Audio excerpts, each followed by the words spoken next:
ग्राम जोकारी में करम कथा पूजा शुरू हो चुका है। सबको बहुत बहुत बधाई।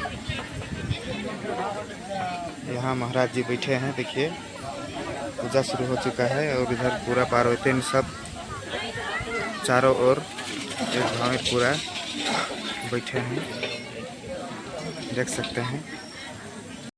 जो हो जाया करती हैं, अपने कर्म तथा भ्राता के धर्म प्राप्ति के लिए ध्रुव देव का स्थापन कर 16 प्रकार से पूजन करें। इस व्रत का एक वृत्तांत सुनाता हूँ, आप लोग ध्यान देकर सुने।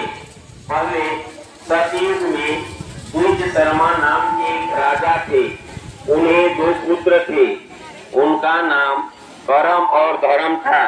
कुछ समय बीतने के बाद द्विज शर्मा स्वर्ग को प्राप्त किए और करम धर्म दोनों भाई घर का कार्य देखने लगे।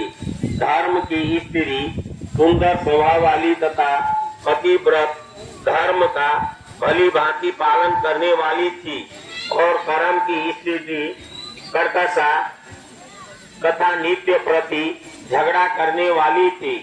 धर्म की पत्नी स्त्री प्रत्येक वर्ष कर्मा एकादशी व्रत को करती थी और जोर देव का पूजन करने के बाद ऋतु फल उस रोज खाती थी।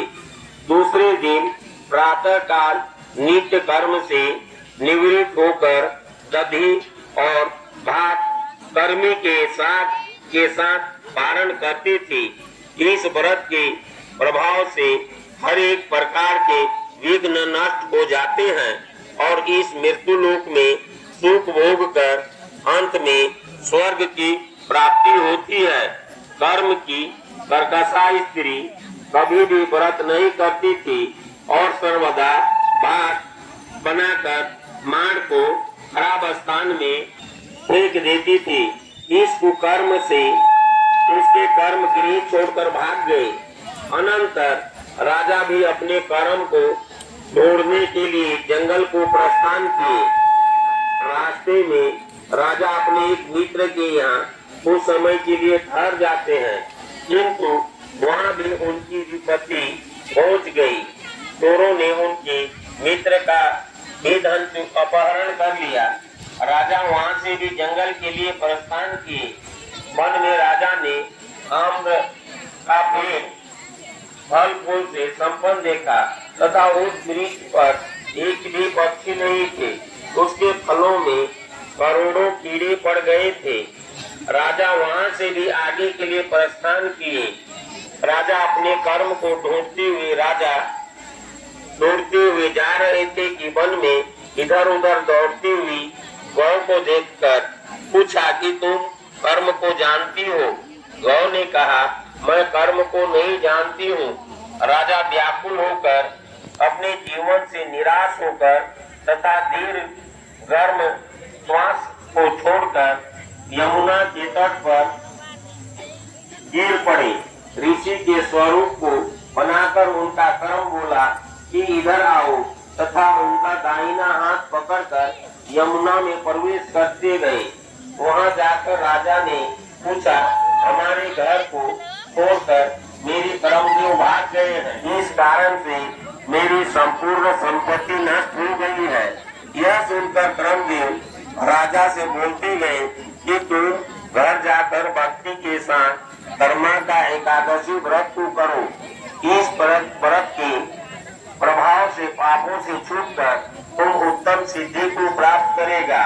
पुत्र पौत्र के साथ तेरा सभी मनोरथ पूर्ण होगा।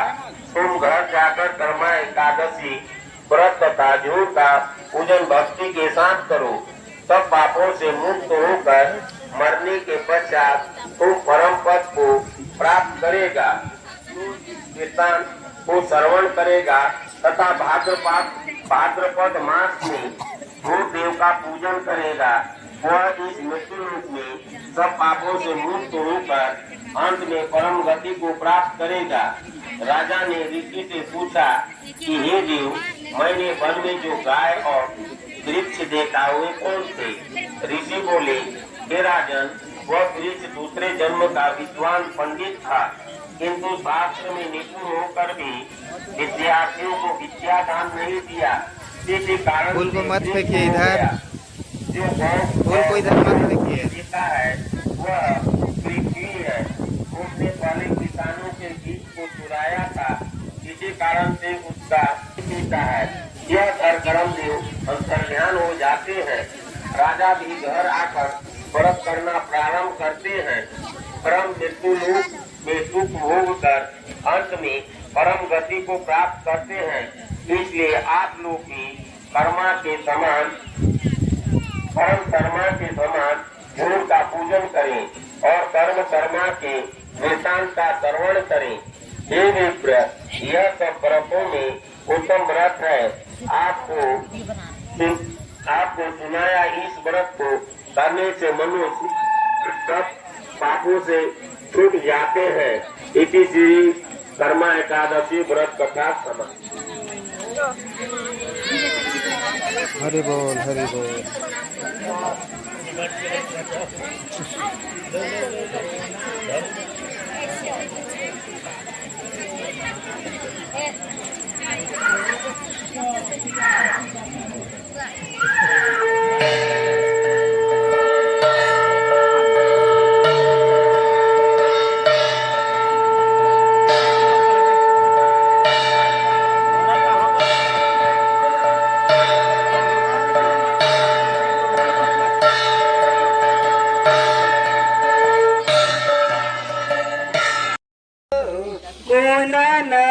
नगराकार कुला ससुराइर रे, मुंदा नगर पिछिया बाहो। हाय रे हाय, मुंदा नगर पिछिया बाहो। मुंदा नगराकार कुला ससुराइर रे, मुंदा नगर पिछिया बाहो।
लागल नावासे लेपूर, हाय रे हाय, जे लागल नावासे